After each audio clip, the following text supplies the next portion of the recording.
No século XVII, a Europa ainda lambia as feridas da primeira grande bolha financeira da história, a das tulipas. Milhares perderam tudo, fortunas evaporaram, e uma nova lição começou a se formar em silêncio. O dinheiro precisava de regras. Era preciso criar uma estrutura que impedisse o sistema de desmoronar toda vez que a euforia tomasse conta.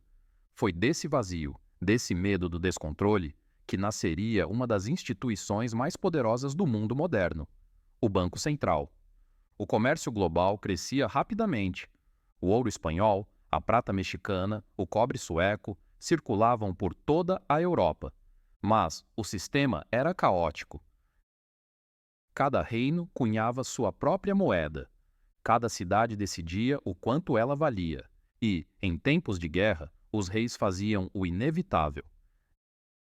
Derretiam o ouro, misturavam metais mais baratos e declaravam que aquilo ainda valia o mesmo. A inflação não era uma teoria, era uma prática política. O dinheiro nessa época era literalmente um pedaço de metal. Seu valor vinha do peso e da pureza, não da confiança. E é justamente a confiança que faltava. A cada crise, o comércio travava. O medo crescia. O sistema precisava de um novo tipo de garantia. Uma confiança que não dependesse de um rei, mas de uma instituição. Antes de existir o papel moeda, existiu algo mais simples, a nota promissória. Um documento assinado por um comerciante dizendo: Prometo pagar 100 libras de prata em determinada data. esses papéis começaram a circular como se fossem o próprio dinheiro. O valor já não estava no metal, mas na palavra. Era a confiança transformada em instrumento econômico. É curioso pensar que, desde o início, o dinheiro sempre foi uma forma de fé social. Quando aceitamos uma nota, não é o papel que tem valor, é o sistema que a respalda. A nota promissória foi o primeiro passo dessa revolução invisível, a transformação do ouro em confiança. Em 1694, a Inglaterra estava falida. O rei Guilherme III precisava de dinheiro para financiar uma guerra cara contra a França de Luís XIV.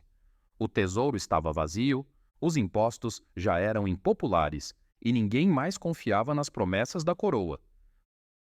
Foi então que um grupo de financistas londrinos, liderados por William Paterson, apresentou uma proposta ousada. Eles emprestariam 1,2 milhões de libras ao governo em troca do direito de fundar um banco. Um banco com poder de emitir notas, não mais em nome de comerciantes, mas em nome do Estado. Foi um acordo que mudou o mundo. O Banco da Inglaterra nasceu na prática como um empréstimo de guerra, mas, na essência, era o nascimento de um novo tipo de poder. O poder de criar dinheiro do nada, respaldado apenas pela confiança na autoridade do Estado.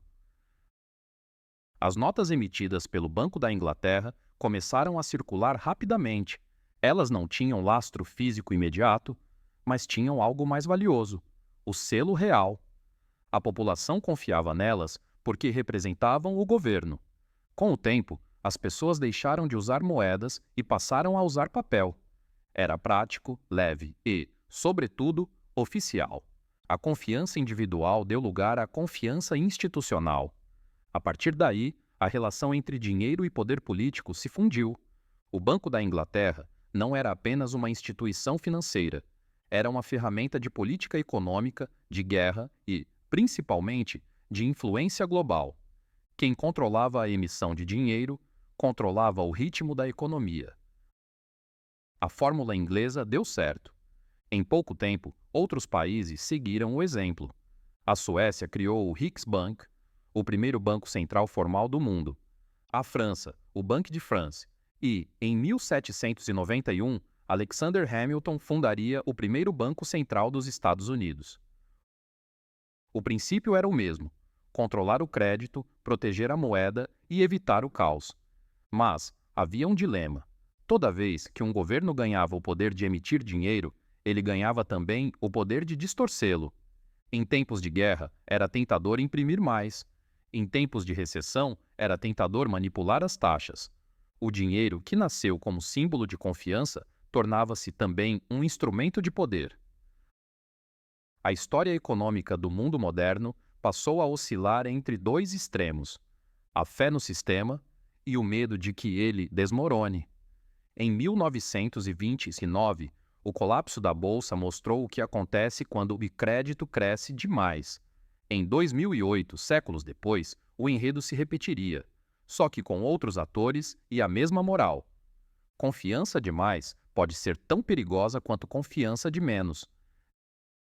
Desde o século XVII, o Banco Central se tornou o coração invisível da economia. Ele não produz riqueza, não cria empregos, mas decide o ritmo de tudo isso. É o maestro de uma orquestra que ninguém vê e que quase ninguém entende. Quando imprime demais, o mundo infla. Quando restringe demais, o mundo entra em colapso. Hoje, o dinheiro já não é mais papel. É número, é código, é promessa digital. Mas a essência continua a mesma: confiança.